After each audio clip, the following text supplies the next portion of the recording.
back into session. We've had several requests from the delegates to have a short session of delegate testimony. I'm inclined to do that. Technically, that would be out of our order, but we've never really adopted a permanent order. Without any serious objection, I believe we've got about 6 people to testify, and the next time we'll get a chance to testify would be about 3 or 4 hours from now on our schedule. So do I see any serious objection? Seeing none, we'll go to delegate testimony. I love delegate testimony. It's my favorite. It's my favorite. Okay, Senate District 20 Delegate Andrew Duarte.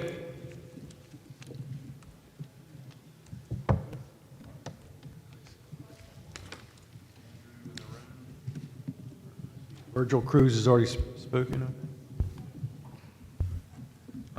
Senate District 21 Delegate Laura Nunn. Talk to you. Rule 14. Here she comes.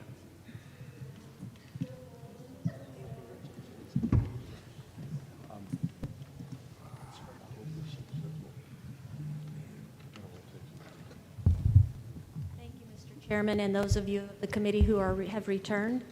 I have a suggestion for Rule 14B. The rule states, an official video recording or live stream shall be made of all general sessions and any meetings of any committee of the state convention, whether it be in temporary or permanent organization. I propose to you that the sentiment of this rule is to keep a record of the proceedings. So I would suggest that we say that the live stream shall be made of all general sessions, and then at the very end put comma and post it on the website in archives, because we sorely lack history for our party. Thank you very much.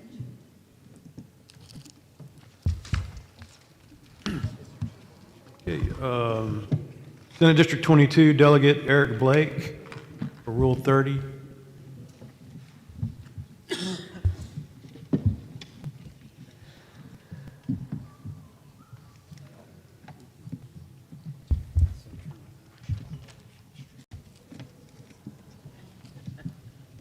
Caught me a bit off guard because I thought we were just doing Rule 8, but I'm happy to speak to Rule 30 while I pull that up here. Rule 30 deals with the county and SD conventions that we hold in March. It calls out the agenda. My county has noticed that we have one of the highest poll tax elections in history, basically. Anybody who is elected as a state delegate has to pay out of pocket to come to the one convention site to vote for their SREC rep. We could make it a lot cheaper, get a lot more grassroots involvements in picking our SREC person, get a lot more grassroots involvement in who runs the party. If we would move the SREC committee, or the SREC man and woman out of the state convention agenda and into the county and Senate caucus or convention in March and put that on that agenda. For county and SD conventions that are within a single county, that's easy. There are multiple SREC representatives that represent multiple counties, and we will have to do some sort of coordination. We already require that county conventions be held on the same day uniformly, and we already proved with 2020, like it or hate it, we already proved that it is possible to hold a remote meeting where you can coordinate a vote over multiple locations. So it is not technically infeasible to do an election of your SREC person across all of the counties with proper runoff if there's multiple contenders, to have your SREC person picked 2 months before state convention and have a lot more grassroots voting in it, and then reduce the poll tax of the people who come to state convention with the sole purpose of voting for their SREC person. That is a huge rule change. I don't know that you'll make it or not, but I wanted to plant the seed in your heads. Rule 30, and there will probably be several rules that will be changed in a group if you want to do that. But thank you for considering my idea. Senate District 3 Delegate Daniel Hunt, Rule 8E.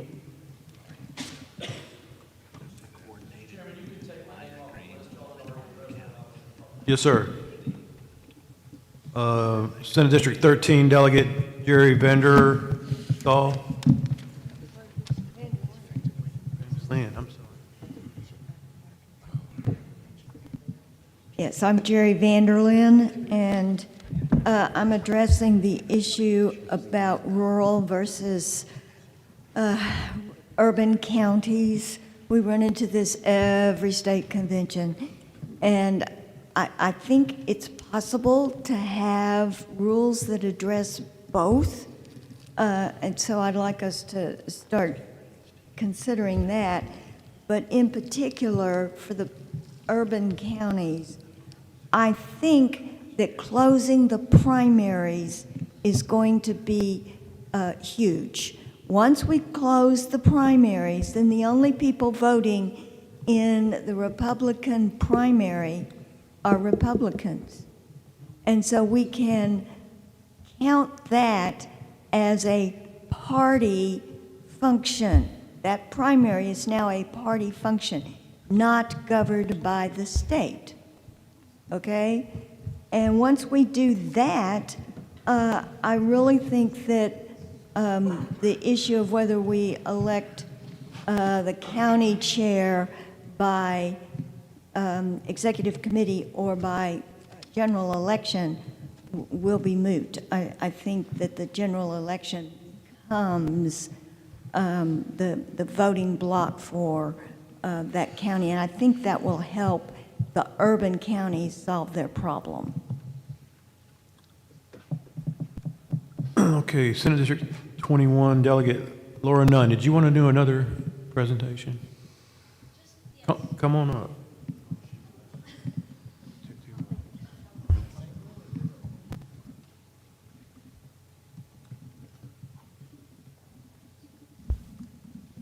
Thank you again, Mr. Chairman and members. On Rule 8, I just want to reemphasize the importance of discipline. I realize that's not a popular topic among any human being. None of us likes to be disciplined, but discipline is necessary. And the Officials Committee of the SREC is not accepting complaints, which I think is their purview. So I would like to see the Officials Committee reformed better. Thank you very much. See, Senate District 22 Delegate Ian Camacho, 23A.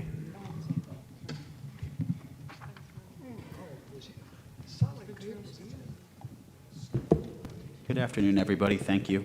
Mine actually crosses over into a few sections. It's 23A, A1, A2, and I guess B. Really, this just has to do with the language. I know the intent is based on what you would see if you were to hop to this. This is regarding the delegate allocation. The table, it seems like that's the spirit of what you're trying to do, but the way it's phrased, it seems to, it just, the language is confusing. I apologize if in advance this gives you flashbacks to AP calculus, but it's the usage of the major fraction thereof. Basically, that means greater, like half or over 50% of, right? So the calculation is based on 0 to 25 votes plus up to 12 votes, which is 0 to 37. But actually, in the language, that would make it 25 plus 12 and a half, which actually should be rounded up, and it just gets very, very convoluted. I'm not going to go into all of it. I actually did email this to my SREC, and she's agreed that it's a little convoluted. I would suggest that you perhaps write it in such a way where it says something like a ratio for up to, in other words, you do a ratio of 1 for each 25 votes and minor fraction thereof within the boundaries of the voting precinct for its first delegate and alternate. Thereafter, it may elect additional delegates and alternates for every 25 votes or fraction thereof received. And then, you kind of see the same thing continue on in 23A2. It's basically the same difference. For up to the first 300 votes and minor fractions thereof for its first delegate and alternate, including if 0 votes are cast. Thereafter, it may elect additional delegates and alternates for every 300. or a fraction thereof. And then you could just spell that on the table. And again, you even kind of see that in 23AB. It does carry over into 3 of them, but just the way the language is written could potentially open the party up for a disenfranchisement lawsuit under the language. Obviously, I can see where you're going within the table. I just want to get those two things aligned, and so it's just clearer and simpler, just because the way it reads them. It intended to go one way, but the way it phrases another. And I'm happy to send that out via email if it's a little clear what I'm suggesting. But just something maybe to look at as the SREC. Thank you. Okay, Senate District 22, Delegate J.J. Brookshire, Rule 30.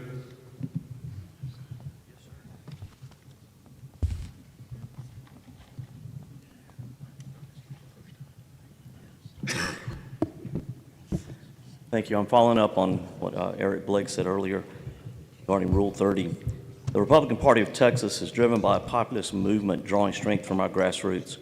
Currently, the only way a Republican can vote for their SREC representatives is to take time off from work, pay hundreds, if not thousands of dollars to attend the state convention. This effectively equates to the largest poll tax in our history. By moving the election of the SREC to the county or SD level, we encourage greater participation at local level, we remove the high cost of having a direct voice in who sits on the SREC, and we encourage SREC members to maintain open communication with the precinct chairs and voters within their SD throughout the year. I've been asked by several about how you hold simultaneous elections and how that's not possible and so on. Well, the fact is Iowa does it every year, every 4 years for the presidential election. They have nearly 2,000 simultaneous caucuses in the state of Iowa for the presidential caucus. I think we can surely do that for SREC members. In 2016 alone, Iowa had 30.3% of their eligible Republicans participate in their Iowa caucus. Now imagine if we move the decimal place to the left, we have 3% of the eligible Republicans participate in our SD and county conventions in Texas. If you extrapolate that number, that equates to over 175,000 voters. That's growing the base. Now, obviously, we're a long way from that, but that's the idea. We want to appeal to locals so they can get involved and feel like they have a voice. If we can bring them into the SD conventions, in this case, to vote for their SREC rep, they have a reason to be there. That'll increase our attendance, increase our base, increase the grassroots, which is what we're trying to do. Okay, Senate District 22, Delegate Dave Eagle, inquiry.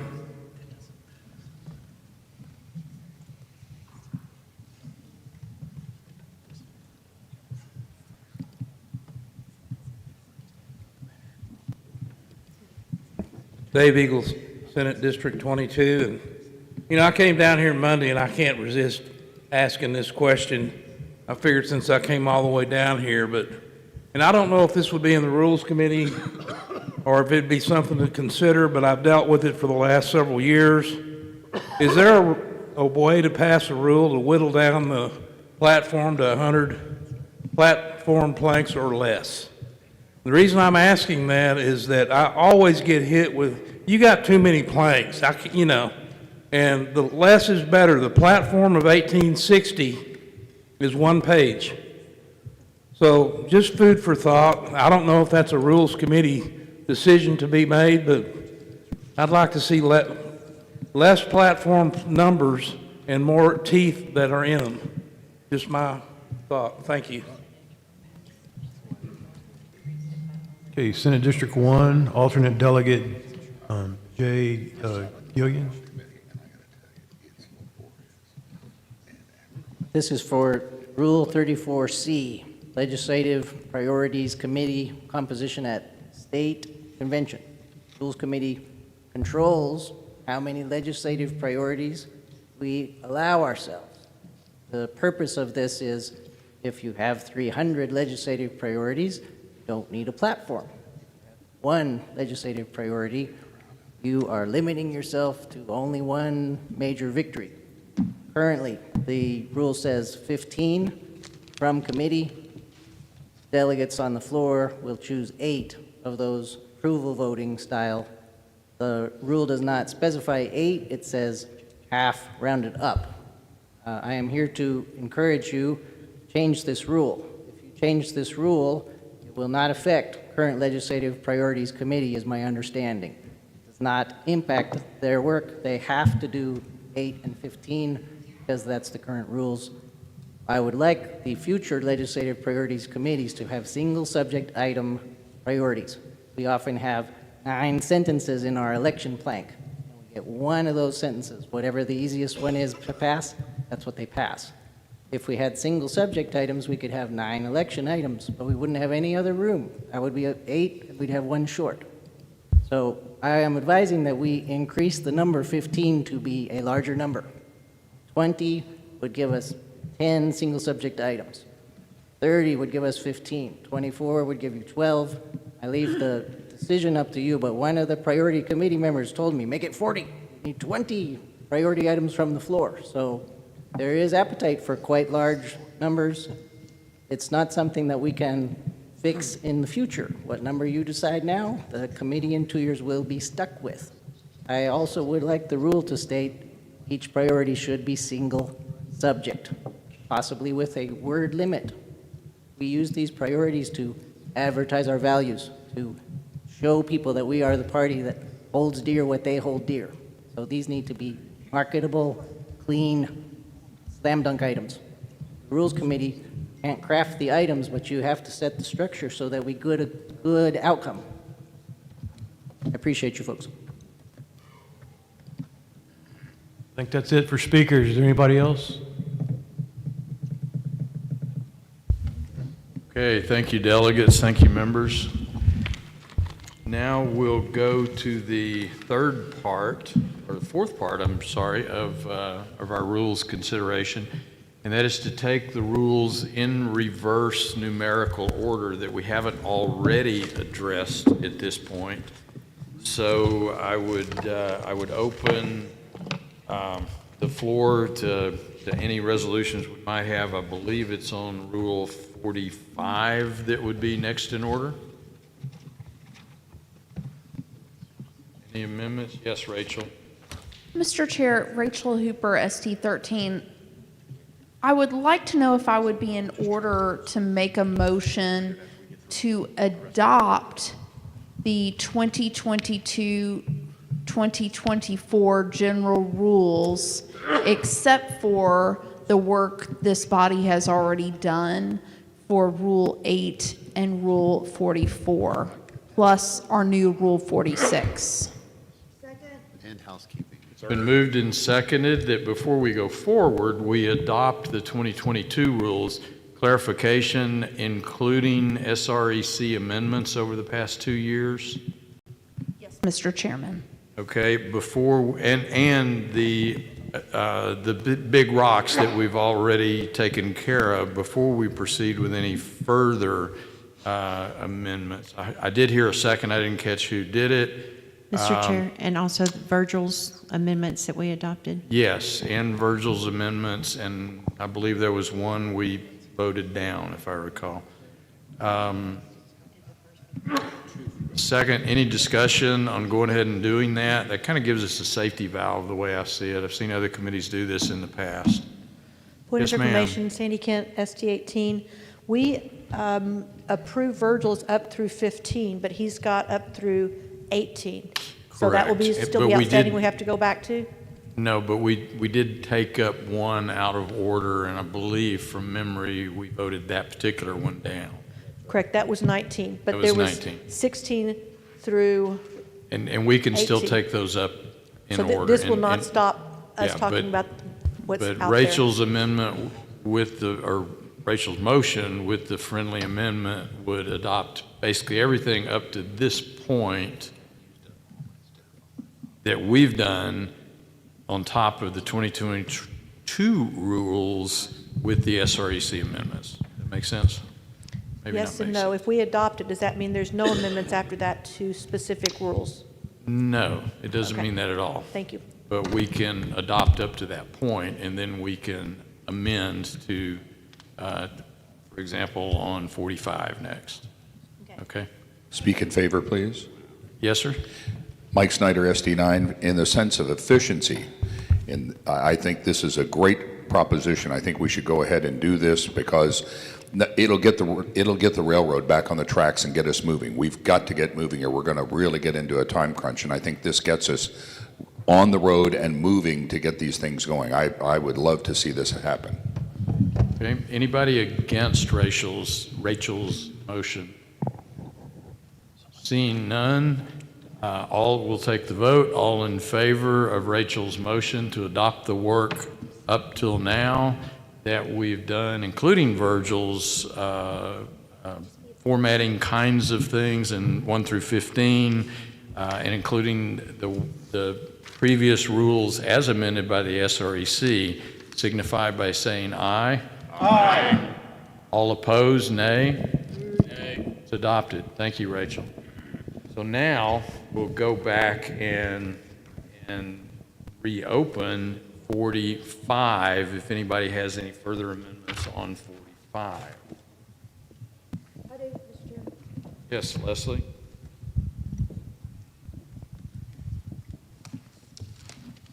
Mr. Chair, I move to strike Rule 45. Okay, it's been moved to strike 45. Do we have a second? Second.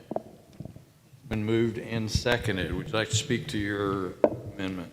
Yes, it's created some confusion, and I don't think it's necessary. It was put in the last convention, kind of like a Hail Mary. We were all tired. If you look at it, you ask yourself, what does it try to accomplish? It's an individual or leader of a political action committee who has an outstanding fine or convicted shall be ineligible to serve as an officer of the Republican Party at any level. So, that's the chair, the precinct chairs, the SREC. So that's not a problem in our party, and there are other ways of handling that. Also, if you look at it, an outstanding fine, it's very easy to get fined by the TEC. And I was in city politics on city council, and the only reason I never got fined was because I did not collect more than $500. I would not do it, because it's very easy to miss a filing date, or to have someone print something, or someone acting on your behalf do something. Everyone that I know has been fined by the TEC, and this is outstanding fine. So it is my recommendation that we strike the clean hands rule. Okay, anybody opposed to the amendment? Yes, ma'am. Sandy Kent, SD18. I was not here whenever this rule was written, but the words that jump out at me are election law. And I think as a party, we are very concerned with election law and making sure that it's followed. So this rule seems to be appropriate. Okay. Speak in opposition. Well, we're looking now for somebody in favor of the amendment. Dave? Don't get mad, Dave, just talk. Point of information, David Wilson, SD11. Mr. Chair, if someone got a TEC fine, Ethics Commission fine, for late filing of a campaign finance report, would that be considered a violation of election law in Rule 45? I'm not advised. I was not on the committee when this was adopted. I think 17 of y'all may have been. They want to weigh in on that. Then I'm going to speak against this. Okay. Late filing of election reports are common, unfortunately, and of course it does say here if fine's been paid, obviously. Well, never mind. I retract everything I said. If you pay the fine, I think you're off the hook at that point.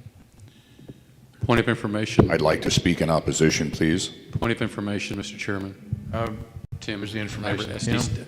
I'm confused about if David was speaking for or against. He retracted. Started as a point of Okay. information, and then he stopped. So we really Okay. need to Thank you. take somebody for the amendment next. Yes, Kathy?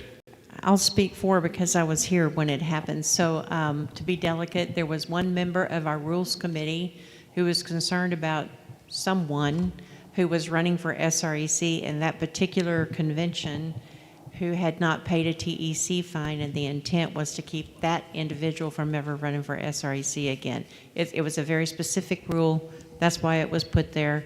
I don't like unintended consequences where one thing applies to everybody for the rest of creation. So I support striking the rule. I'm seeing some nodding of heads from those who were on the previous committee. Yes, sir. I speak in opposition. Mike Snyder, SD9. I know of, right now, there is an issue before the Credentials Committee concerning this very issue. I think it's important for us all that are running for a position or are holding a position to not be in violation anywhere of the law, A. B, not owe any fines or taxes. And the bottom line to it is, I think we need this clean hands rule. It provides clarity to what our mission is in terms of representing the public, but more importantly, it demonstrates clearly that we are not in violation of the law. And I can't see how there is anything damaging to any member running for any office or trying to be a member of this convention that is not transparent with the public, that they don't owe a fine anywhere. I am against striking this and hope that we keep it. Okay, I believe David was next. David Westbrook, ST 19. Point of information concerning this. Is the part in red on the screen also part of Rule 45? No, in fact, the chair has had some discussion with parliamentarians on the part that is in red, which is known as a proviso, and it could be labeled more clearly as such. It's not actually part of Rule 45. I actually had the same question. It didn't appear to be part of Rule 45, but there was no real separator between the two.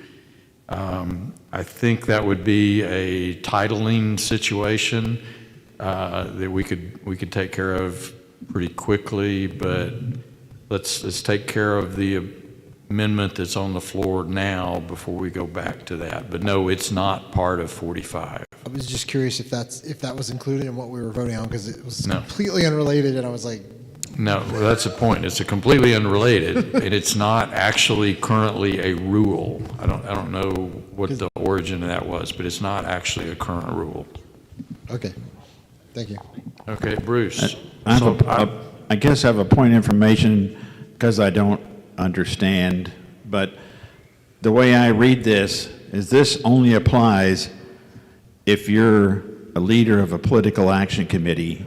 If you're not a leader of a political action committee, you can violate the election law and all that, and you're okay. It's only if you're a leader of a political action committee.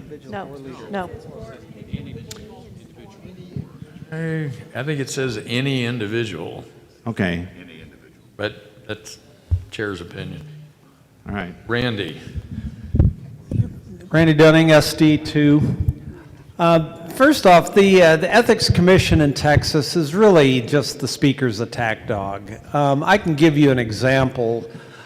We had a $25 check that fell behind the copy machine when a volunteer on my campaign was photocopying all the checks so that we could have a more accurate report. Well, one of the checks fell behind the machine, and we found it after the filing period. We were charged with a $500 fine because we lost track. We had a $25 check fall behind the copy machine. Now take my opponent, who is a darling of the Speaker, who just so happened to have had a $380,000 loan that disappeared off from their 2 weeks out report, and then in the January 1st report, their $308,000 loan vanished. They didn't pay it. They didn't show it was being paid. Didn't show anything. It vanished because she couldn't fundraise with a $380,000 thing. And when an ethics complaint was filed, oh, I'm sorry, that's not a big problem. We're just going to not look at that on the Ethics Commission. So I kind of find the Ethics Commission is politically tainted. And so having that as part of this is not, in my opinion, a good thing right now. Okay. So was that speaking for the amendment? Yes, speaking for the amendment. Okay. Any other speaking against? Seeing none. Any other speaking for? Ready for a vote? All in favor of the amendment to strike 45, the clean hands rule, not the part in red, just the part that's currently highlighted, signify by saying aye. Aye. All opposed, a nay. Nay. Opinion of the chair, the nays have it.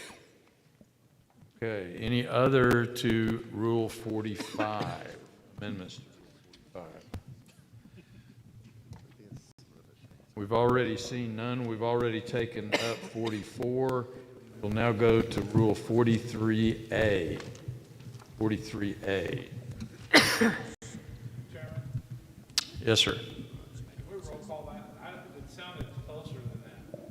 Would a show of hands work? Yes, division, please. Okay, let's do a show of hands. Striking 45. All in favor of striking 45, raise your hand very high.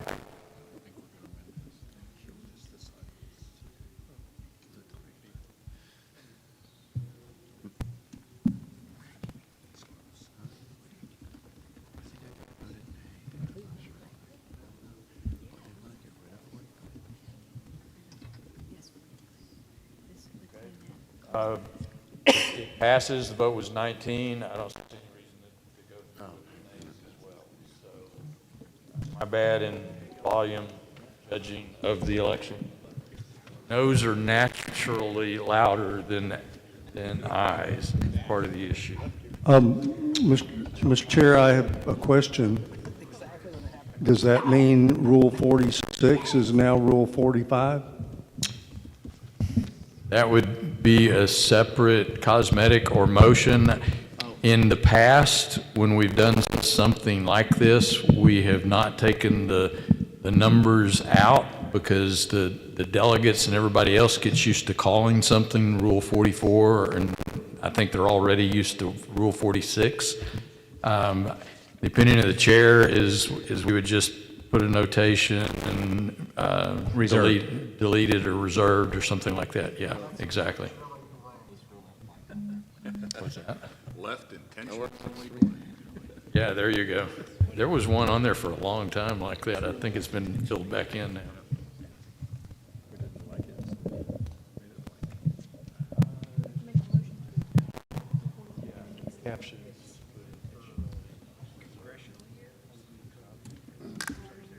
Okay, we're back on 43A. Any amendments to 43A? Seeing none, move to 43. Oh, I would note that 43A, I believe, is the one that Virgil mentioned as the only rule that didn't have a caption on it at this point. Anybody have a suggestion? If you do, we can bring that back up at a later He point. suggested that be platform principles. Platform, support of platform and principles and legislative priorities? That work? Move to label 43A as platform principles. And Josh Flynn, SC. And legislative priorities? It doesn't refer to that. Oh, it doesn't say that. Okay, okay. Been moved and seconded that we label that platform and principles. I believe that would be LE instead of AL. That would be funny.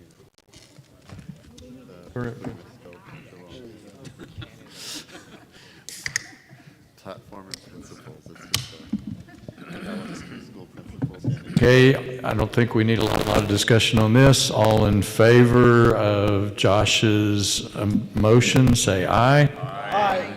All opposed, say nay. Nay. Adopted.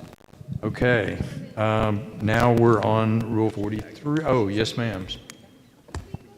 I'm sorry, we're going to 43 next. 43 next. Yep, 43 is what we're on at present. Mr. Chairman.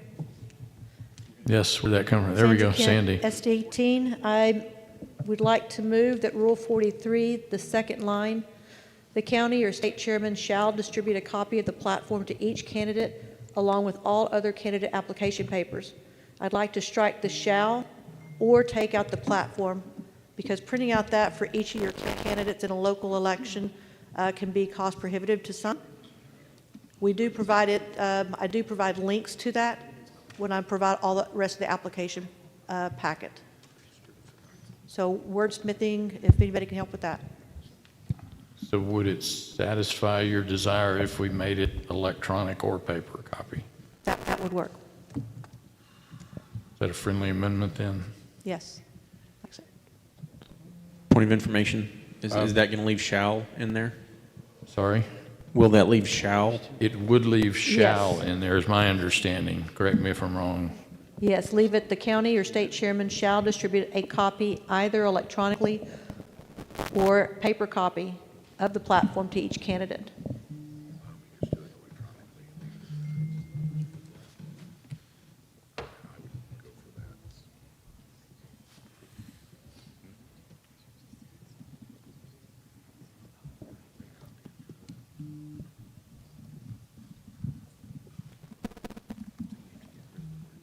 Is that fairly representative? Yes, that does. Okay, any discussion on this? Oh, yeah, we do need a second. Got a second? Anybody speaking on it? All in favor, say aye. Aye. All opposed, nay. Adopted. Thank you, Sandy. Any others for Rule 43? Kristen? Yes, I move to amend. Sorry. So I move to amend striking non-judicial candidate in line 3, line 5, and line 6.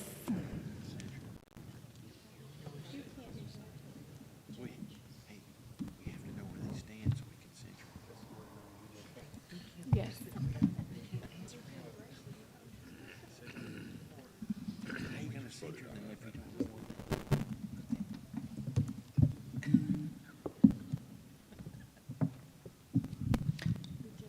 Mr. Chairman, point of information on this. Yes, ma'am. In the handbook, the county chairman handbook on the RPT website, it does have that in the packet that we are asked to provide to the candidates. So that is in the packet Okay. and Rule 43 Alpha. Okay, yeah, and that would, any changes would get propagated through that. Do you need a second for her motion? For Kristen, yes. Okay, we got the second. We got them all captured, Kristen? Okay, Yes. you want to speak to your motion? Yes, thank you. So we just updated Rule 44 to include judges. And this would, I think, be consistent with that we do not make a special exception for judicial candidates, and that they also receive, the same platform and have to agree to the platform. Okay, any other discussion? Kathy? SD 21, speaking against, it's one thing to censure a judge. That's completely different from saying, Judge, do you agree or disagree on this platform blank by blank by blank? We can't do that to our judges. That would completely violate the Judicial Canon of Ethics to ask them to do that. So I speak against the amendment. Any others? For or against? David? Just a, I guess, point of information, but is the candidate piece supposed to be struck too? No, just non-judicial. Yeah. Because it didn't make any sense with candidate struck.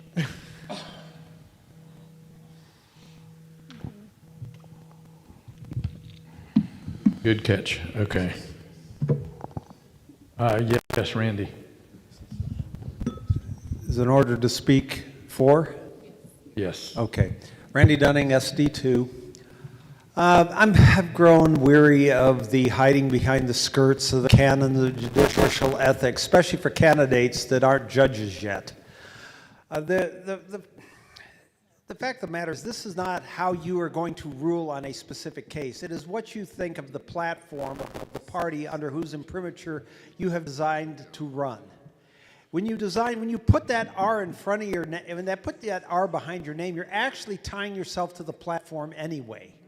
So to sit there and say that somehow, I'm going to run as a Republican, but I got to keep my views all at a secret. You know, I don't know of any leftist judge that does that. I don't know of any leftist judge that does that. But we hobble ourselves and cripple ourselves and tie ourselves up, hugging the delusive phantom of hope that somehow we're going to be better than the other side. And the fact of the matter is, let our people know where people stand when they decide to vote for them. Justin. Thank you. And I understand that rationale for Rule 44, because Rule 44, in order to be censured under Rule 44, you have to commit a violation of our core principles. That is required, and a violation has to be actually committed. When you are asking somebody to affirm each one of the planks, it does create a conflict with the judicial canons, which prevent a judge from making pledges or promises of conduct while in office that would suggest to a reasonable person the judge is predisposed to a probable decision within the scope of that pledge. So there's an important distinction, because one, I don't think you're going to get a lot of judges who are candidates who are going to sit there and go through all 200 planks and say yes, yes, yes, no, no, no, yes, whatever, because they're probably going to say yes, yes, yes to most of it. But 44 is based on actual conduct. And what this does is it requires our judicial candidates to take position statements that Canon 5, the comment to it, specifically says could be grounds for recusal. If I am trying a case that has an issue of social or some other importance, and I can find some questionnaire that a Democratic judge in Bexar County signed that said, I pledge to rule this way, or I believe this way in a particular case, that judge is never going to hear the case, because I'm going to move to recuse them. And I probably will win if you had that express support for a position statement before the case came to bar. So I understand the spirit behind not allowing our judges off the hook, but in this particular instance, I think actually may create fodder for people who would want judges not to rule that way, to say you've already committed to doing so and therefore can't hear the case. So I don't know if that's persuasive to my fellow members, but I think that it's something that persuades me to vote no on this particular amendment, even though, with great respect to the gentlelady, I understand the rationale behind it. Mr. Chairman? Yes, sir. Tim Lambert, SD 28. I totally disagree with my friend from San Antonio. The Supreme Court precedent for candidates, judicial candidates, answering those kind of questionnaires does not prejudice them in these situations. And I, too, am sick and tired of judicial candidates who hide behind that. Our organization developed a judicial candidate questionnaire with the help of a current Texas Supreme Court justice that allows them to answer those things in an appropriate way. We still have judicial candidates who will not do that. So they totally have the opportunity to do this, does not cause a problem, and I support this amendment. Okay, we've got time for one more on the negative side, against. Seeing none, are we ready for a vote? If we vote yes, we're including judicial candidates in being sent the information. If we vote against this, then it reverts back to the original language. David, yes. Sorry, one last piece of information before we vote. The way I read this, it doesn't require them to respond to every plank. It just asks for them to pick 10 out of the 200-something planks that they strongly agree with. Am I correct?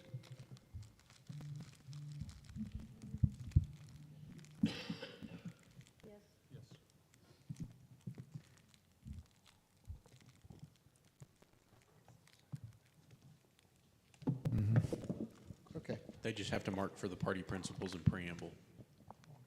Is the only one that is all-inclusive, but the planks is just 10. Right. Brandon. We get the mic on?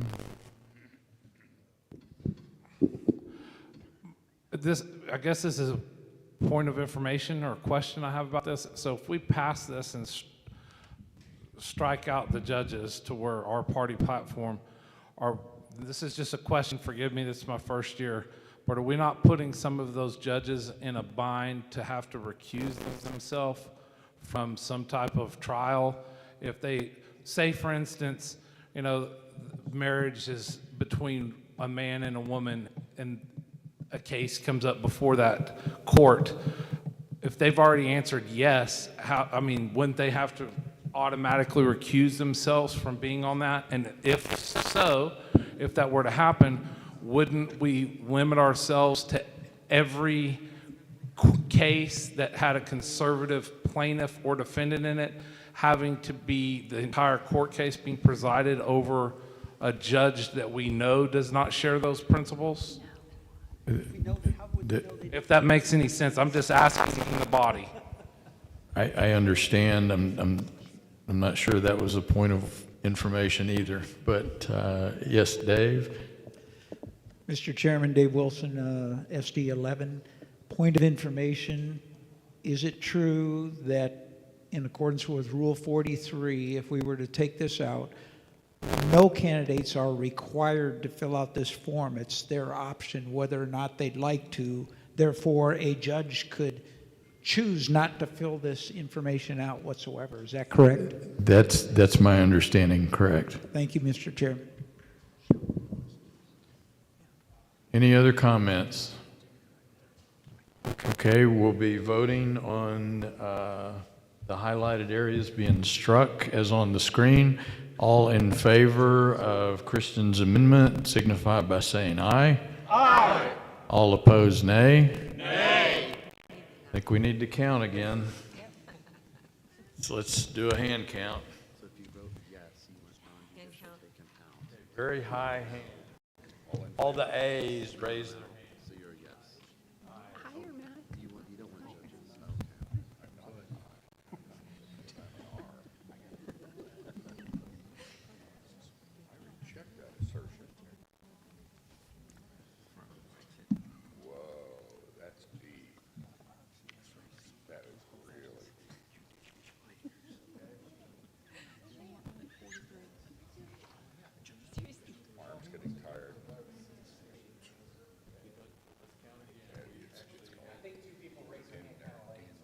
After they count.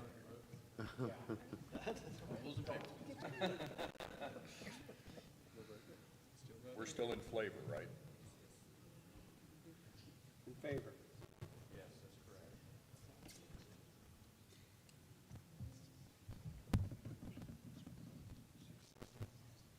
All opposed, same signal.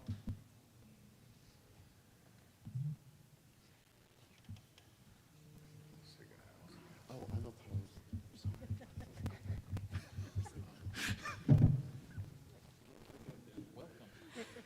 Sorry.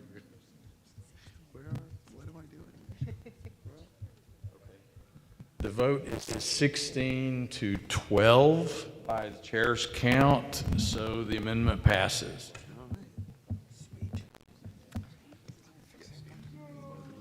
No.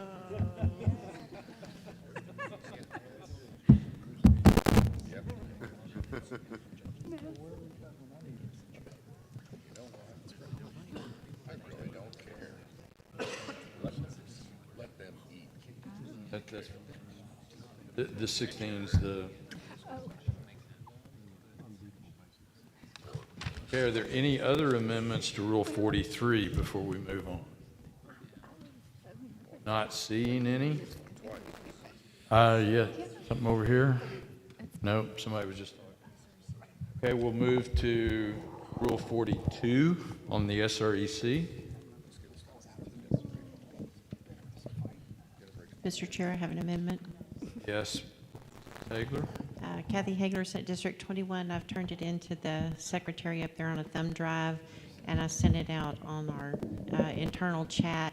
I would only be changing, my sentence the sentences that I sent to everyone would go before the last sentence. So the sentence before it starts, all SREC members shall disclose to the SREC whether or not they receive compensation from any elected official, registered lobbyist, or political action committee. Now I start my insertion. A candidate for SREC shall file a written report with the RPT to be made available to the public on the RPT website, disclosing all campaign donations for their SREC race for the upcoming convention and potential two-year term, period. This report must be filed with the RPT 8 days prior to the pre-convention SREC meeting and must be updated and refiled by midnight on the same day as the pre-convention SREC meeting. And then it would continue on with the last sentence, the SREC shall be authorized to approve the minutes of the state convention. Second.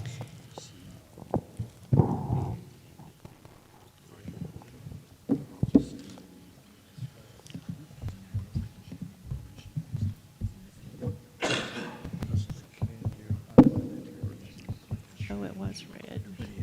Oh, keep going down. Keep going down. Keep scrolling. There's a red language. Okay, members, you have the amendment. Do we have any, do you want to speak to your amendment? Yes, sir. Right now, we have a lot of major, big donors who are trying to get involved in our convention, and we have some SRECs or folks who are running for SREC that are on their own dime and limited budget, and other people who could be getting $15,000, $20,000, $25,000 to do their race and do mail-outs and lots of expensive stuff. So we just want to make sure that, but just as much as we want to know if an SREC receives compensation from an elected official or a lobbyist or a political action committee, we want to know, are they getting big donations from some? I mean, if my friends are giving me $25 a piece, that'll show, but if I'm getting $10,000 from a big donor, I think the delegates would want to know that and have that information available. Do you want to address the 8 days?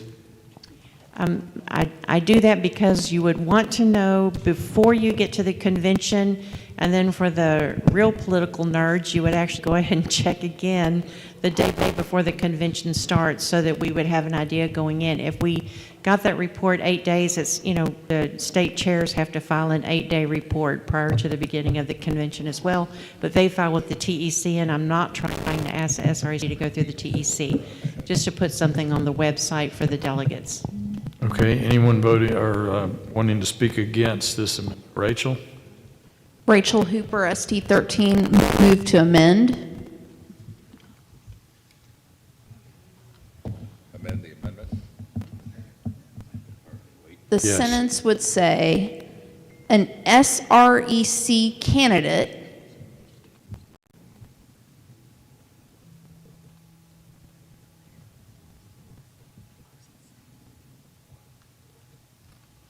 shall disclose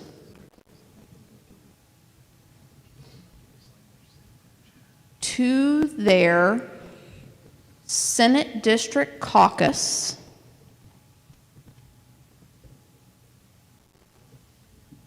prior to their election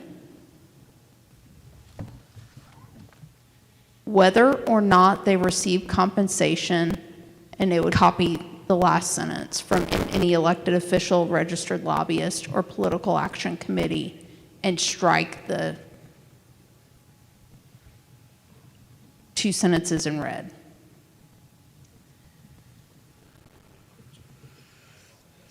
Yes.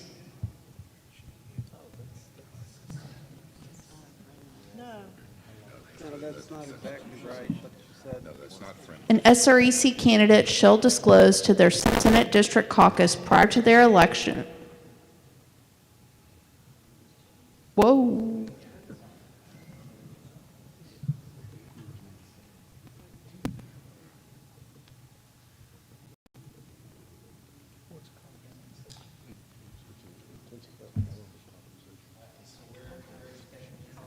Whether or not they receive, so copy the previous sentence. So from the red part, I'm keeping SREC candidate, but Mr. Chairman, point of information Can we, yeah, go ahead. is, I'm not as familiar with Robert's rules as everyone else.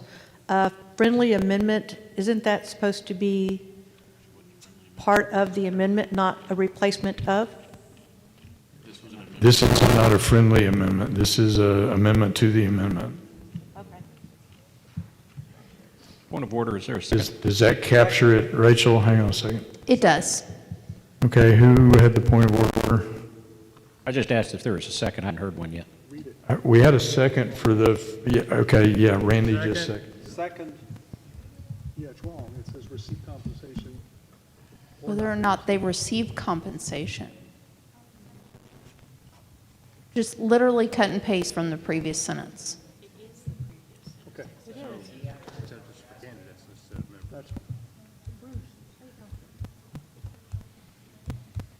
Receive. So the sentence before, it's not, that needs to be struck through.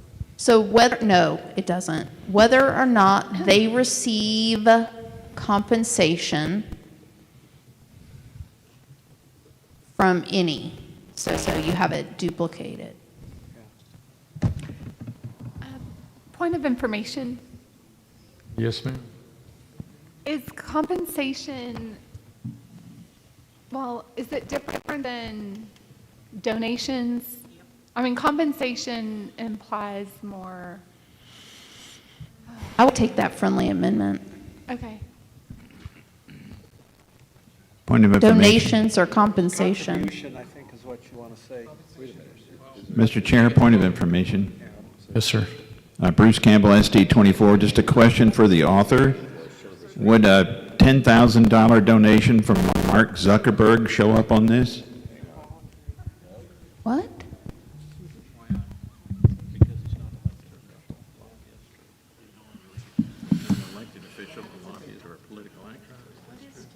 But I'd like to speak to my motion when the time is right. Well,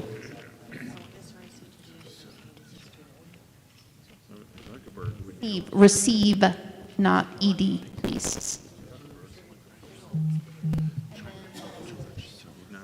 And then please delete after donations whether or not they receive compensation.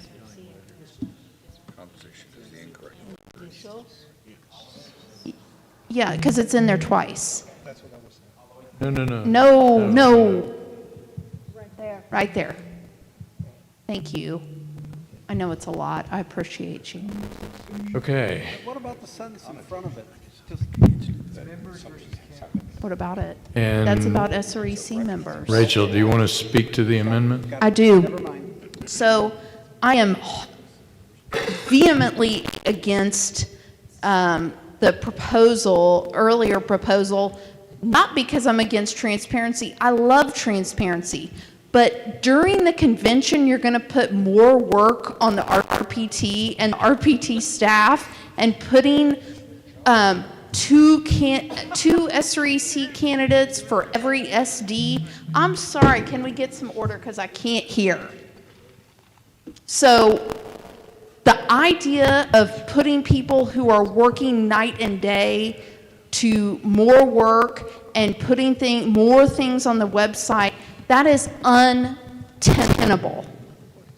Nonetheless, I believe that before a Senate District Caucus elects an SREC member, they deserve to know whether that SREC member is receiving compensation or donations, or if there's another word that you want to add in there, that's fine, from any elected official, registered lobbyist, or political action committee. Point of information, Mr. Chair. Yes. Here. Or else what? I mean, if they don't do that, or else what? The enforcement? I'm not advised, yeah. Mr. Chairman. Yes, Eric. I have an amendment to her amendment. I'd like to strike. Wait, hang on, that would be too deep. Maybe too deep? Yeah. Okay. We'd have to take it up after If this that amendment, gets if it approved. passes. Okay. Right. I don't know that it's going to be. Yes, Kathy? Just a motion to speak against. The problem is I really like adding the wording that's in the yellow section. I just don't want to strike what's in the red section. So the first sentence above that is the SREC members who have already been elected disclosing to the SREC. That's fine. This now says that every SREC candidate will disclose to their caucus, and I love that.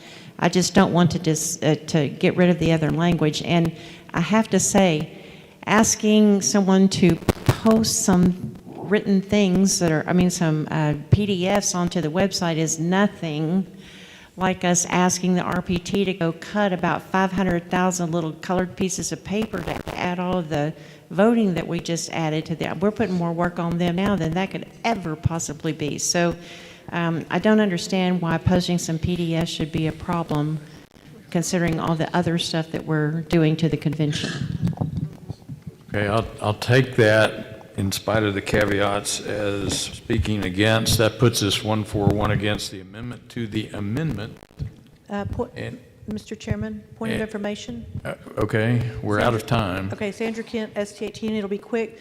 If we pass what she just amended to the amendment, does that take away what Kathy put in there automatically? It would at present, yes. Will you divide the question? Or divide the amendment? Well, I don't think we can do that the way the amendment's been made. Mr. Chairman? Yes, sir. Point of parliamentary inquiry. Was this made as an amendment by substitution or an amendment? It was made as an amendment. I don't recall hearing the substitution part either way. Is it in order then? Yeah. It's dealing with the same issue. Yes, Susan? Yes, Susan, SD10. A friendly amendment, because the previous, before the yellow, the previous sentence seems sort of redundant to the one we just added. Can we just put SREC members and candidates shall disclose to the SREC and the Senate caucus, and then after compensation or donations?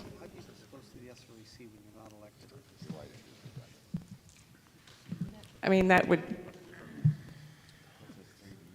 it's just combining those two together. It's friendly. Those two sentences. Rachel, would you take that as a friendly?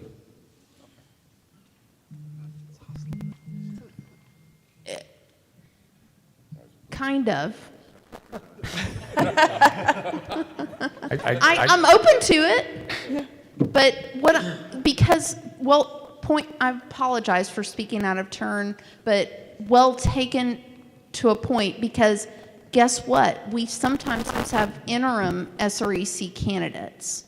So I'm okay with combining those two sentences to say all SREC members and candidates shall disclose to the SREC and the Senate District Caucus. And their Senate District Caucus prior to their election.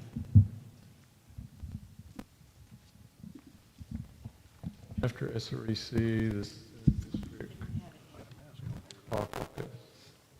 But I want it to apply during the term as well. So it's choppy as one. Yeah, I mentioned compensation or donation. Yeah, I put that one in there too. Well,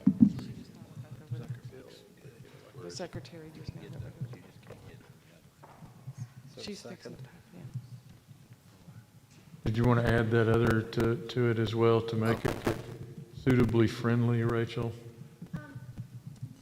Can I ask a favor? Can we scroll down for a minute? Because I want to make sure I'm not messing this up. No, up. I'm sorry. Other way. Okay, so see, I think, can we minimize that a little bit? Because I'm worried we're duplicating some things here.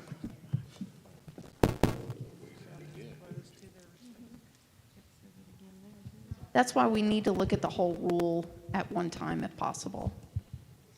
I've got to have field process to be able to see it. Yeah. No. Like a real swat. No, didn't bring my binoculars. Yeah, two-page view, my. We're out of time on this, but we could potentially vote both of these down and then craft a new amendment. I'm actually going to withdraw my amendment and speak against, speak against the original motion. Okay, without objection, we're withdrawing Rachel's amendment to the amendment. And so, Rachel, you can now speak in opposition to the original amendment. The original amendment, so if you look at the full language here, what this says is all SREC candidates shall disclose to their respective caucuses prior to their election whether or not they receive compensation. And I'm totally, after this, amenable to changing that to donations as well. But adding this language and the idea of just slapping something on a website, that's not the way it works. This would institute a lot of written reports, and that the party would have to keep up with those. The party would have to post them on the website. That is a lot of work that's in the midst of, and respectfully, our RPT staff works night and day before the convention, preparing for the convention. A lot of the chopping up, cutting up stuff, that's already been done. So, but this is just untenable. So I am against this because, number one, we already have that they need to disclose to the people who are electing them. That's the most important piece here. So I don't believe this new language adds a thing that can't be fixed elsewhere.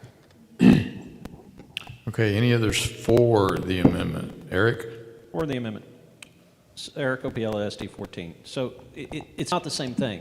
What Kathy's amendment is asking to disclose are any campaign contributions from third parties. The language that we have right now restricts disclosure to compensation received from any elected official, registered lobbyist, or political action committee. If Miriam Adelson gave a $50,000 contribution to an SREC candidate, that would not be disclosed. If George Soros gave a $25,000 contribution to an SREC candidate, that would not be disclosed. So if you would strike that limitation of disclosure to just elected officials, registered lobbyists, or political action committees, then it would be the same thing, and I would be in support of that, as long as it includes both donations and contributions. But I want to make sure that we don't confuse things here and say that, well, it's already disclosed under the rule. It's not. It's limited to just those three classes of individuals. So I'm in support of the motion. Okay, anybody speaking against? Yes, Randy? Randy Dunning, SD 16.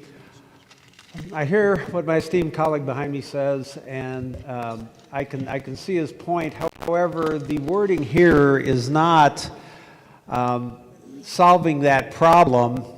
It's killing a mouse with an elephant gun. All we need to do is just change the wording of where the money comes from.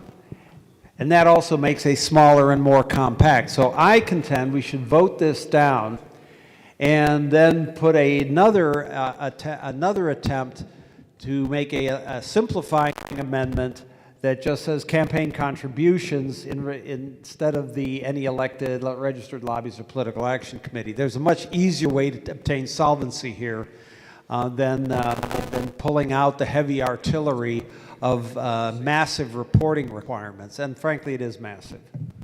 We've had now an even number of noes and fours. We're out of time. Unless we extend time, I suggest we go to a vote. A point of information, sir. Compensation, as defined, is for a loss. Contribution, however, is for somebody who's contributing to a cause, as is a donation. I would submit to you that the use of the word compensation is inappropriate in this application. It should either be contribution or donation or both, but not compensation. Compensation indicates a loss or compensation for a loss. Okay, do we have a motion to extend debate?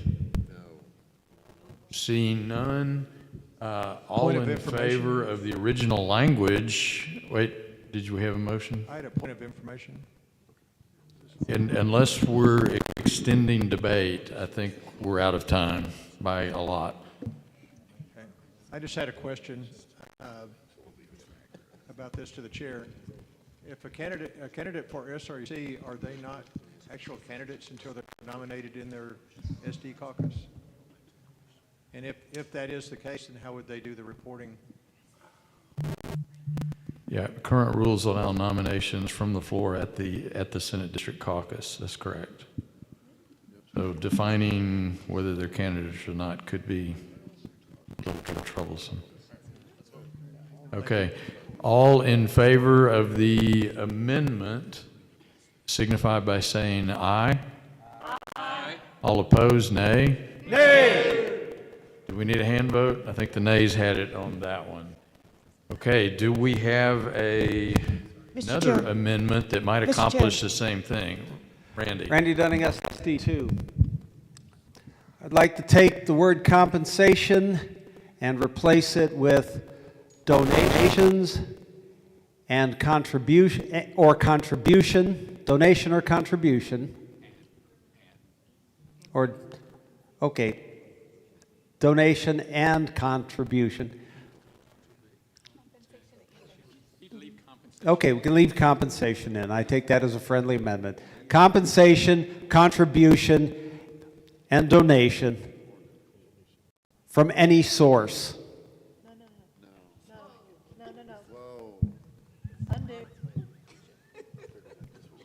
Yeah. You got to keep it strict, right? Are you requiring a total or detail? They want to know what flavor Dr. Pepper you got at your campaign Sonic fundraiser. Yeah, okay. Receive any compensation, contribution, and donation from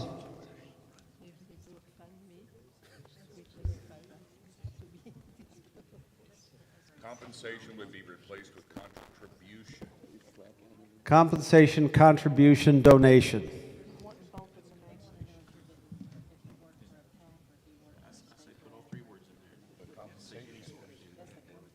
Compensation is not that. Compensation is recompense for a loss. Yeah, so compensation is not payroll. That's pay. Could you And donate, and donations. So you should probably have an and in there. And I would suggest from any source.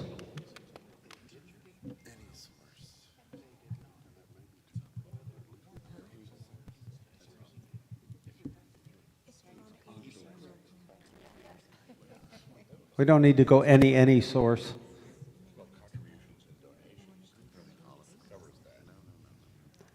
We're emphasizing any.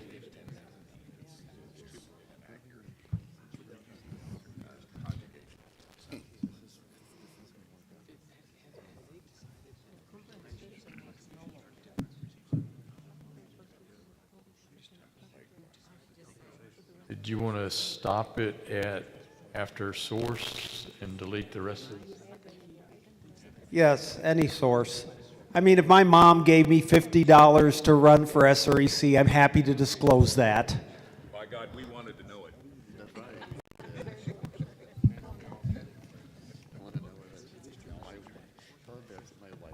Yeah, and that would take an Mr. Chairman. period. Political action.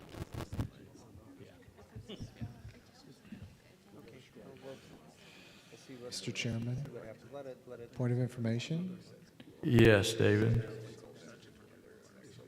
The way I read this, as it's written currently, any candidate or well, any member would need to expose any source of income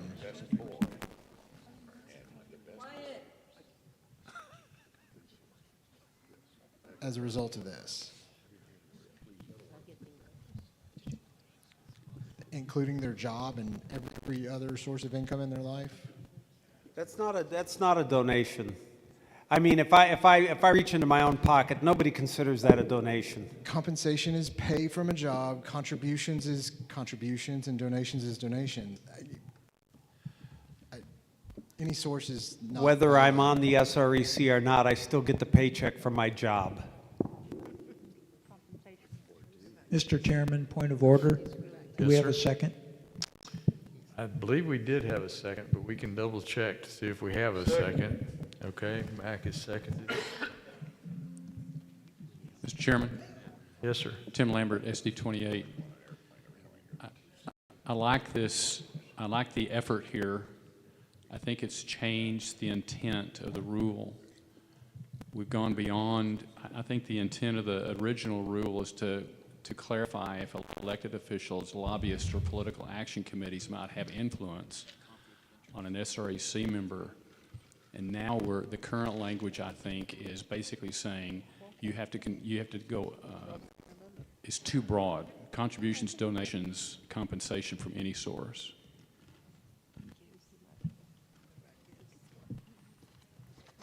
Mr. Chairman, I have Okay, any others for Eric? I actually have an amendment by substitution, Eric Opiella, SD 14, and it's in your email inbox. Hopefully it'll make this clear. I think that's the point here. Short enough to just tell them? It was emailed to both of you guys, to Jerry Fisher and to you. And I can read it to you. It's one line. I think it makes it real simple. It would read, all SREC candidates shall disclose to their respective caucuses prior to their election the source of any campaign contributions or if they are employed by an elected official, registered lobbyist, or political committee. The point here is... Accept that as a friendly amendment. Okay. The disclosure, I feel, needs to be broader than just this, because there are third parties that are not elected officials, PACs or lobbyists, who I think people would want to know if you're getting contributions from. And so that's why I want to broaden it. Okay. I emailed it to both of you guys. Oh my, I don't even know how to get it off my laptop there. Can I just bring you my laptop? I have a flash drive. Do you need a flash drive? I mean, it's a little disc thing, whatever they're called, a stick. Well, never mind. I thought I had one. Thumb drive. Well, I have a floppy disk. Mr. Chairman. I don't see it. Oh, here it is. Mr. Chair, Yes, ma'am. just to remind the body that Virgil has some corrections to this also. I think it's his number 18. If we can just insert those while we're on this. That would be a second motion, but yeah, we can take that up. Okay. What, Mr. Chairman. Second. Yeah, Josh Flynn, SD 15. Not to bring out my inner Virgil, but there is a thing that comes out here that says all members shall disclose to the SRC whether or not they receive compensation from any elected blah, blah, blah. But it says whether or not. So would that indicate that if they didn't get any compensation from any elected official across the planet, that they need to disclose that? So can we just, so I didn't, so when I run for SRC, I need to sit there and say, I did not receive any compensation from Vladimir Putin, right? I mean, I'm just saying that's what I'm saying. I think the solve is my inner Virgil is to just cut or not, and just say whether they received compensation. And I don't think, probably just by unanimous consent, we can probably just cut those two words.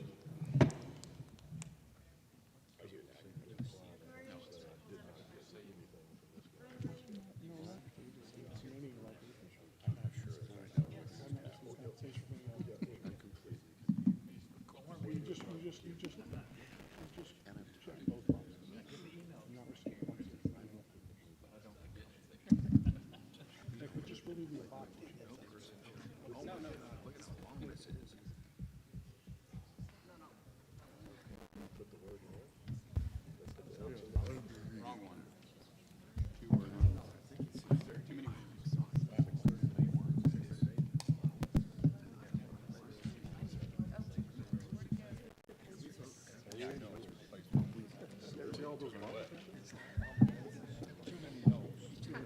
think that's. I'll answer to them. I'll be like, I got 44 done. Members, while they're getting that on the screen, the parliamentarian has just brought to my attention that we've got what is significant but certainly not intended typo in the supplemental rules in Rule 9. We have in there currently an 8 p.m. date. It was intended to be 8 a.m. And so without objection, I'd like permission that we can make that correction in supplemental Rule 9. Okay, thank you, members.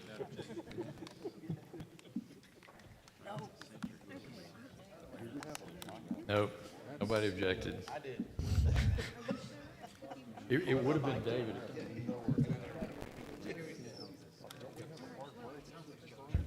Yeah. Yeah.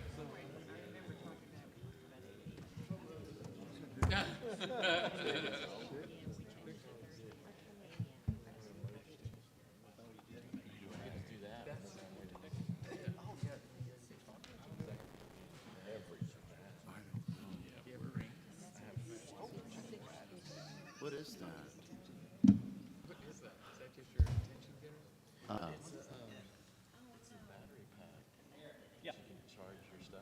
That's unnecessary.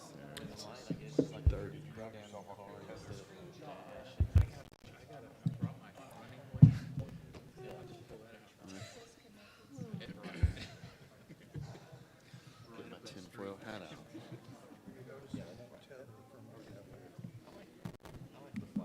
There are various kinds of spots in here.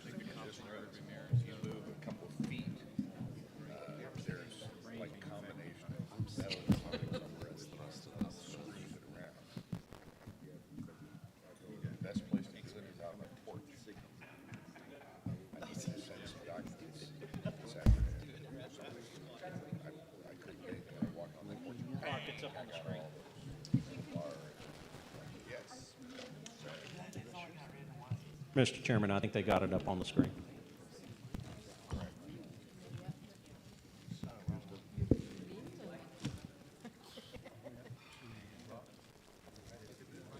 Okay, is that accurately reflected, Eric? Yes, sir. Okay. That's our time clock again.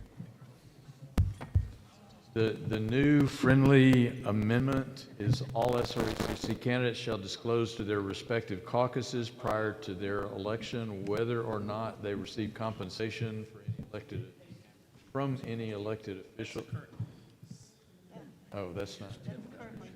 Never mind. And I believe Josh had a friendly amendment to take off the or not. Yeah, I mean, just unanimous consent that we could just wipe that away.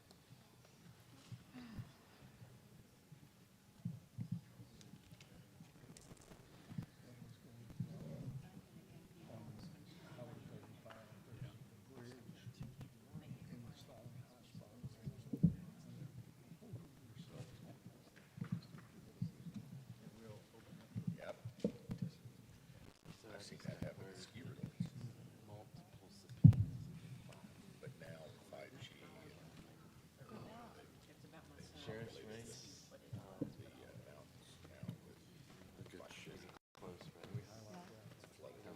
I'll tell you what's really going to change things. Before long, we're going to be all on satellite. It's not going to matter. Except for one more. Just to make it easy, Mr. Chairman, I'll take the friendly amendment from Josh to strike or not. Okay. Move adoption. That's a little danger right now. What if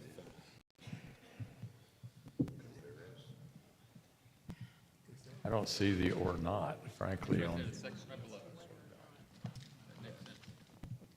the next sentence. Okay, and highlight the or not. Strike through. There we go. I think we're finally there. Yeah, I can't remember what it was. Nate had Here we go. Okay, I think we're there. Okay, no further discussion. All in favor of the yellow amendment, signify by saying aye. Aye. All opposed, nay. It passes. Thank you, members. Took a while, but got there. Okay, we go now. Are there any others on Rule 42? Oh, we had something from Virgil. Virgil, Yeah, yes. sorry. So, do you have the language up there, Jerry, or do you want me to read it off? It's not hard. In the first paragraph, after Political Action Committee,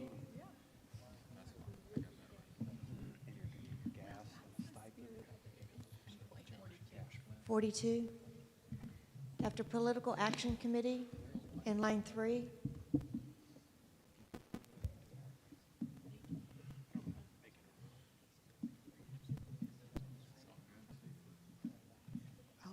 Virgil has it. Oh, no, I'm sorry, it's not.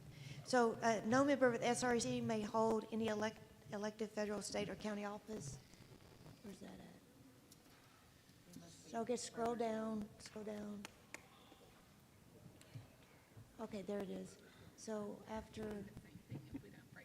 I guess it would be after what we just passed.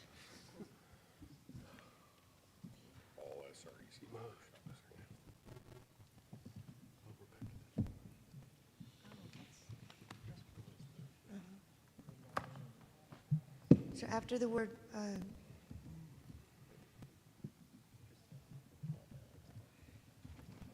I think we want to go back up to the yellow highlighted section. At Political Action Committee, underlined. It's underlined in the last political committee. It should read, as part of that sentence, and when applicable, shall disclose the sources of compensation. Yes, it's part of that sentence after the underline. Huh? Yeah, just say shall disclose the sources. Oh, so.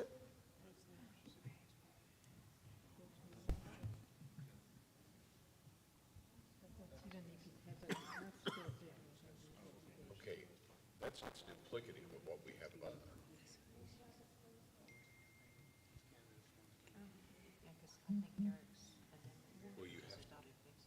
That's it. That correct, Leslie? Yes, he also had it in the part that y'all fixed, but when you fixed it, I think you fixed his correction. I think it's incorporated in y'all's fix, in our fix. So yeah, just the shall disclose the sources where Jerry put it.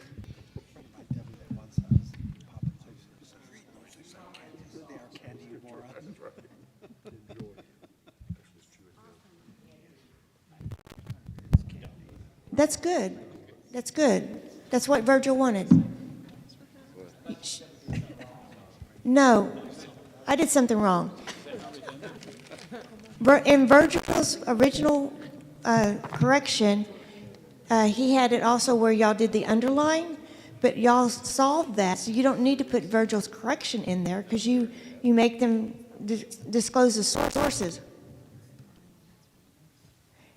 But you also need it where Jerry just typed it. Action Committee shall disclose the sources.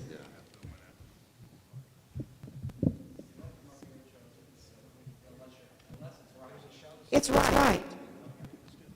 So which part should be highlighted yellow so we know exactly what we're voting on from Virgil, Leslie? Which words should be highlighted so we'll know what we're voting on? The last line where it says disclose the sources. Shall disclose the sources. Say that again? Point of information, Mr. Chairman. Yes, sir. Tim Lambert, SD 2028. Is that not redundant? Yes. It may. Don't we already do that under the source of any campaign contribution? Well, it's also point of information or point. It's also duplicative of the first of the sentence. Well, one is for SREC candidates and one is for SREC members. But this says all SREC members shall disclose, and at the end, you say in yellow, shall disclose the sources. I mean, It's the same thing.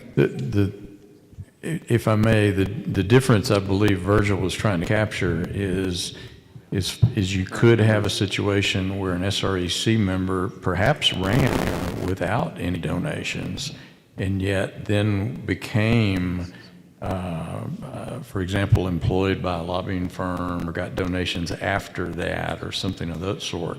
So it's not completely duplicative. One's talking about an election, one's talking about sitting SREC members. I understand that, Mr. Chairman, but what I'm saying in this sentence as it applies, if you look at the very beginning of the sentence, all SREC members shall disclose. And at the end, after Political Action Committee, shall disclose the sources. Well, we say shall disclose at the beginning. I mean, to me, I think we need to clean up the sentence to where it just sounds duplicitous to me looking at it. But disclosing the sources is not the same as simply saying disclosing that they got something from somewhere. So currently the form is just. Leslie. Currently the form is, did you get anything? Yes or no? That's it. But what Virgil is asking is that, did you get anything? Yes. Well, who did you get it from? So-and-so. Wow, I like that language. Yeah, and I believe that was the intent that Virgil had, at least when he and I had talked a week or so. Okay. Mr. Chairman, can I read this, David Westbrook, SD 19? Can I just read the sentence to the body? Sure. All SREC members shall disclose to the SREC whether or not they receive compensation for any elected official, registered lobbyist, or political committee, shall disclose the sources. Yeah. We could clean that out in editorial, or we can fix it now. Yes, Rachel? Rachel Hooper, SD 13, move to amend. Okay. After Are political we one action, deep right now? Yeah, I believe that's right. Okay. After Political Action Committee, have a comma.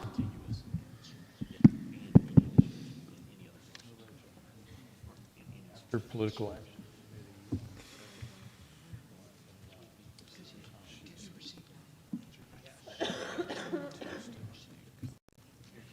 And if so, comma,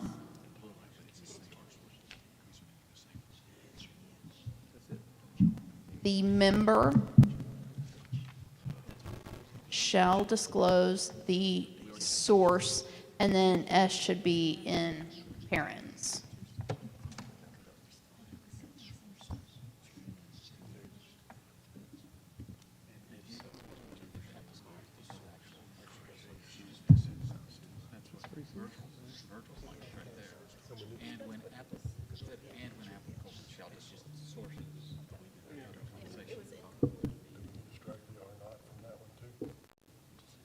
Okay, is that good, Rachel? Okay, we've got an amendment to the amendment, which I think fixes the reading of the sentence that David points out. Not taking sides, but we need to move on to the vote. All in favor of the amendment to the amendment, say aye. Aye. All opposed, nay. The ayes have it. Moving back to the intent of how we captured at least Virgil's thoughts. All in favor, say aye. Aye. All opposed, nay. The motion carries. Thank you, members. Kind of tangled there, but we got through it. No, sorry. Any others on 42? Just a friendly amendment. We struck "are not" in the first sentence. Do we need to strike it yes. in the second one? I'll take that as a friendly if there's no objection. I meant it very nicely. You did. It's in the second. Okay. The last, whether it's whether or not. Third from the Third bottom. from the bottom. First two words, third line up, from the bottom. Right at the very, very front. of the third line. Strike the or not.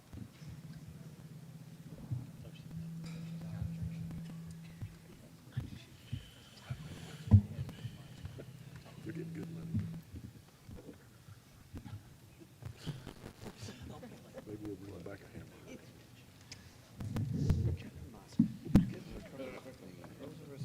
Okay.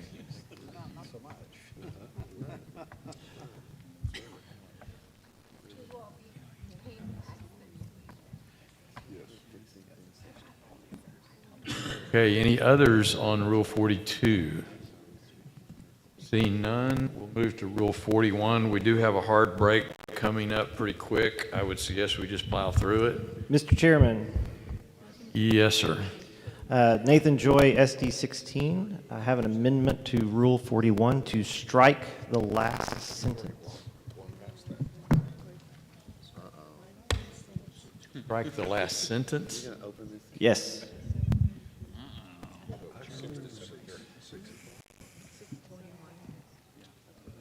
Okay, do we have a second? Can we restate the motion, please? The motion is to strike the last sentence of Rule 41.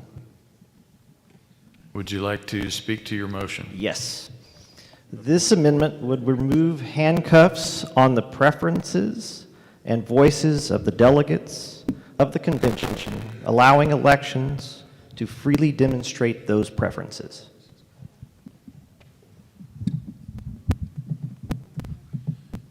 Any opposition to that? Mr. Chairman, point of order, did we get a second on that? Yes, we did. Thank you. Dwayne. Kathy. Senate District 21, Kathy Hagler. I can't believe that we're actually saying we don't want term limits after everything else that we've been doing on everybody. It's sort of a Republican thing that we believe in term limits, and I just would speak against anything to eliminate our term limits that we have in office. I've never seen anybody insane enough to want to do this more than 8 years, but still, I like the fact that we have those rails there. The editorial comment might be a little out of order. Well taken. Anybody want to speak for this amendment? Seeing none, anybody else against the amendment? Yes, sir. Rick Cook, SD 23, much like Kathy, I kind of like term limits, so I'd like to leave this in. Okay, Randy. Randy Dunning, SD 2. For years, I championed term limits till I did the math. One of the problems you run into is the number of statesmen you have out there is very, very small. The number of people that let power go to their head and run amok is very, very large. So when you have term limits, it favors the larger population. So instead of giving you better government, which was the intent, it gives you worse government. How do I know this? Well, I was on a city council with term limits. And what I noticed was all the years that we've had term limits to the Garland City Council, it has not proved Garland City government in any way, shape, or form. In fact, in my opinion, it has made it worse. You cannot accumulate good people. You constantly turn them over. You throw out the good with the bad. You throw out the baby with the bathwater. And in fact, if you, after enough turnover, you end up with nothing but the bathwater. Okay, we've had 2 for, 2 against. We ready for a vote? Yes. All in favor of the amendment striking the last sentence would effectively remove the term limits on chair and vice chair. Signify by saying aye. Aye. All opposed, say nay. No. Wow, okay. Nays have it, unless y'all want a hand count. Leslie. I have an amendment. Okay. In 41.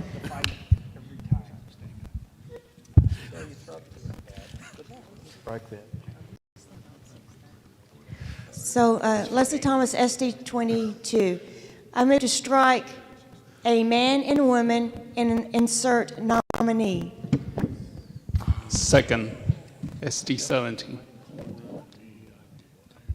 Could you restate that? I was distracted. On the first line, I move to strike a man and woman and insert nominee. That's just for the state chair and vice chair. It doesn't affect the SREC.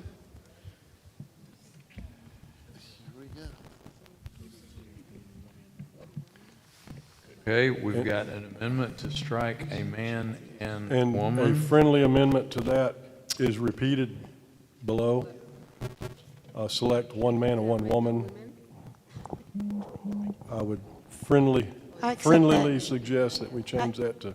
For one state candidate. nominations shall select a nominee. One candidate each or Yeah, something one like that. candidate. Nominees from these recommendations.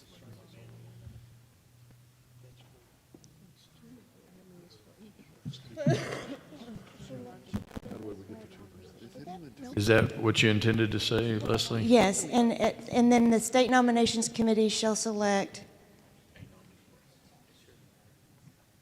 a nominee from these recommendations. So strike out one man, one woman, and insert nominee.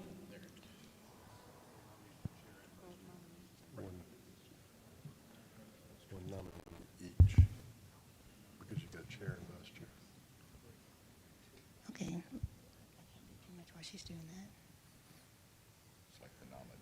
Mr. Chair, again, a friendly amendment to state one nominee each, since we're dealing with chair and vice chair. Yes, I accept that.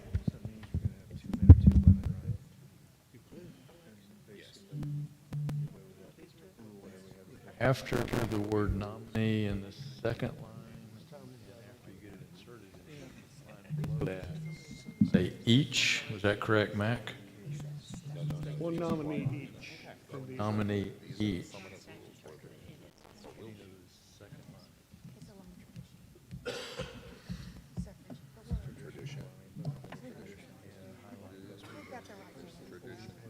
No, no.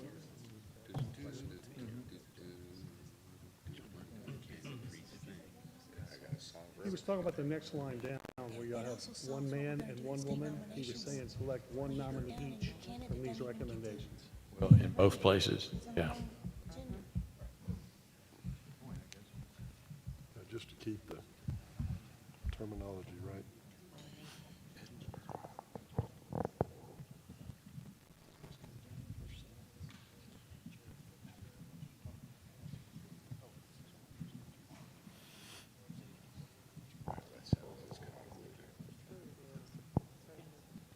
You want to highlight those changes too?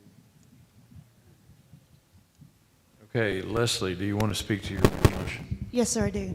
Leslie Thomas, SD 22. This is only for the chair and the vice chair. I know that men and women think different, they have different points of view, but that is preserved on the SREC where you have a committee man and a committee woman for each district.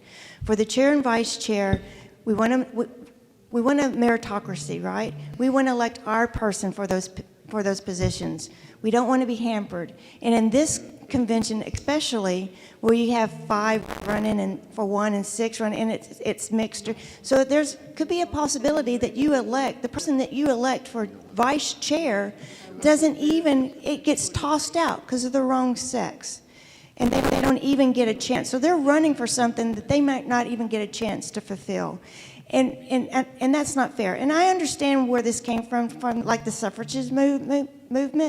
But, women have come a long way.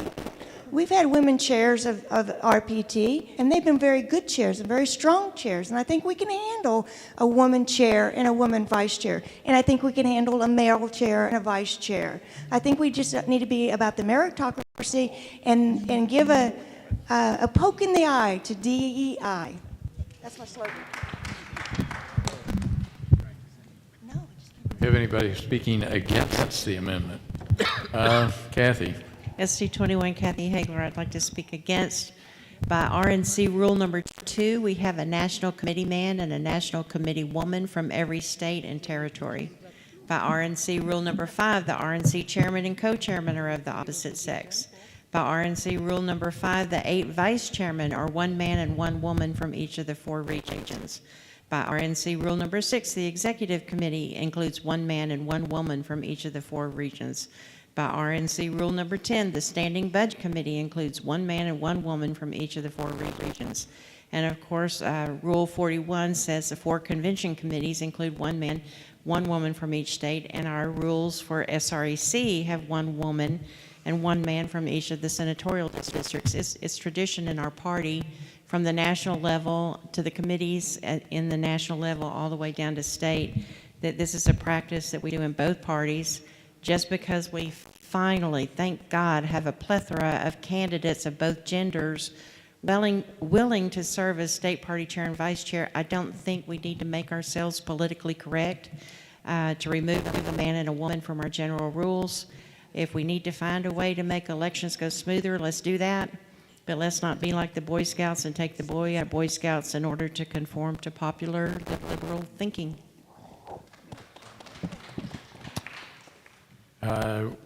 Do we have somebody speaking for the amendment? Okay, Mac? Yes, sir. Little jest towards our amendment's author. Women have come a long way, but men are making a comeback. I don't believe this is a politically correct maneuver. What we're stating here are the two best. And what's happening at this level, not dealing with SREC members, but with the chair and vice chair specifically, a person would lose automatically because of their gender in either one of these races. That's the sexist part of it. We want the best qualified people. I don't care if they're purple with 3 eyeballs. If they know what they're doing, let them do the job. That's the general idea behind this particular amendment. Okay, I think Dwayne's hand was up, speaking against. Yes. Dwayne Wright, SD5, speaking against. I am absolutely 100% in support of meritocracy. Section 171.002, subsection B of the Texas Election Code explicitly states that the committee has a chair and a vice chair, one of whom must be a man and the other a woman. That is in the Texas statutes, the election code. So for that reason, I'd be against the change. Okay, for Rachel? No. You know, somebody for, David?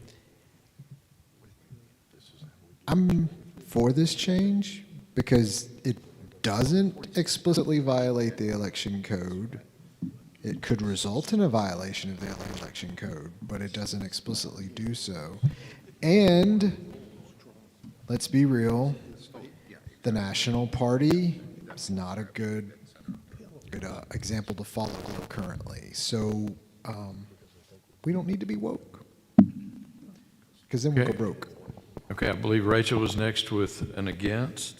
Rachel Hooper, SD 13.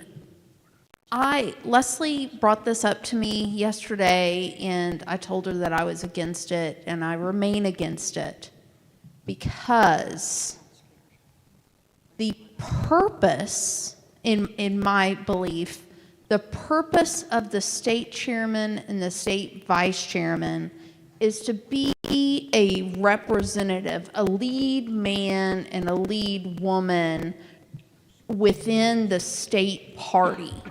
We have women's groups within the state, and one would believe that the top woman, either the chair or the vice chair, would be a leader in that organization, and vice versa for the man. We have men's groups. Growing up, my mother was in the Christian Women's Club, and my dad was in the men's group. That is right or wrong. That's how I grew up, and so I view having a man and woman vice chair as you're really electing the top man in whatever role, leader of the grassroots, and the top woman leader of the grassroots. And the way our rule is currently structured guarantees that you're going to have those leaders. And I think it's important to keep this tradition as well. So unless I'm for the best person, but I think we have best people in both sexes.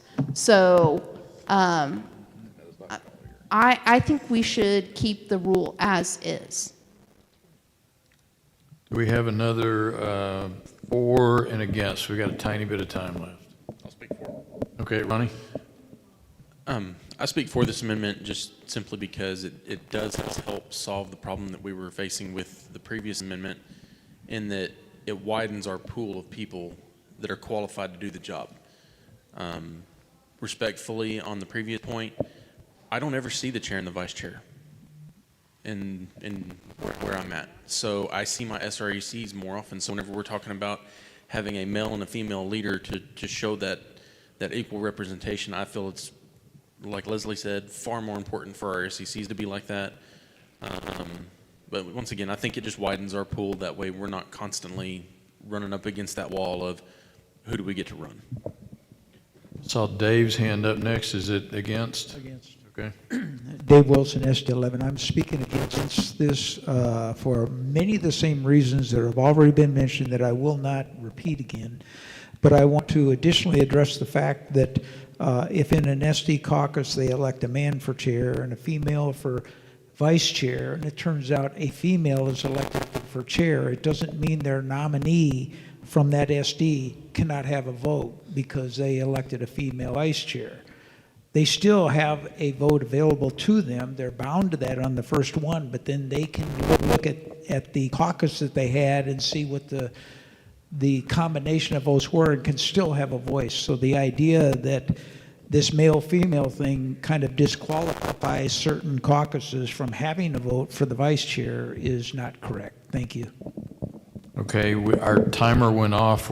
Time has expired for this particular motion. I would, before we take a vote, just remind the committee that this would, I know some passions are pretty high on this convention and the fact that we have so many candidates, and this could be an issue, but this rule would not take effect for this convention. So this would be in future elections as well. So I think this one we should probably go ahead and take a roll call vote. It might be faster than taking 2 or 3 other votes. Yeah, I think y'all understand the amendment. It's to take out the one man, one woman references and replace that with nominee references. If we could take a roll call vote on this one, Mike? Okay. Kristen Bentley.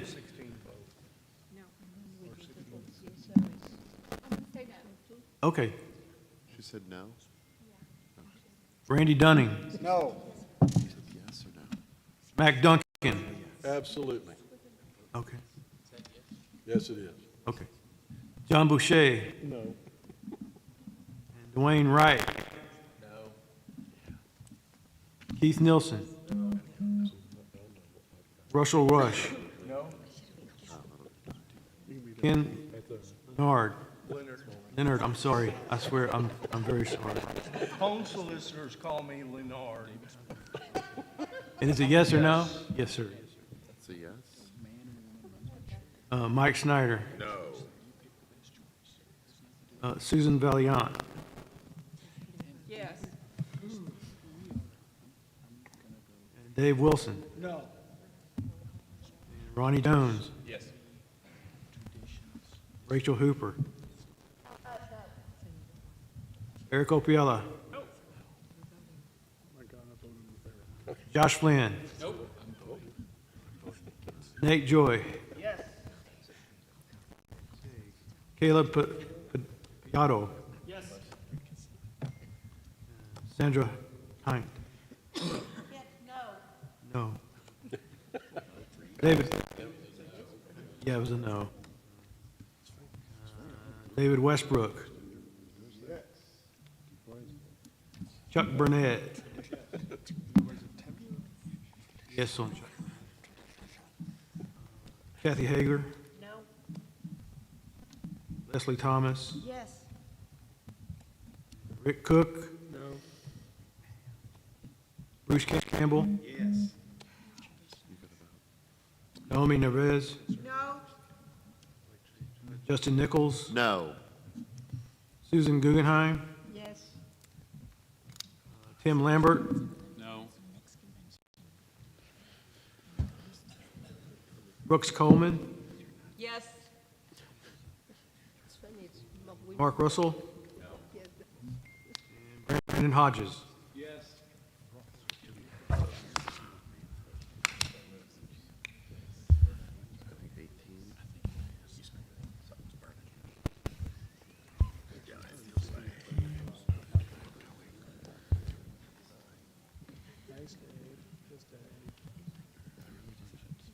The noes clearly have it anecdotally. I think it's interesting that most of the yeses came from the women. So, okay. Members, that takes us up to 6:29. How about if I grant you an additional minute on your third meal break? We were supposed to leave at 6, but Well, I had it in my notes at 6:30, so we're coming back at 8. we're coming back at 8, that's correct. And the plan will be, let's see, we're leaving, well, assuming we're finished on 41, we will have delegate testimony, and then we'll take up with Rule 40. Will the sergeant at arms still be in the room? We will have somebody here, yes, thank you.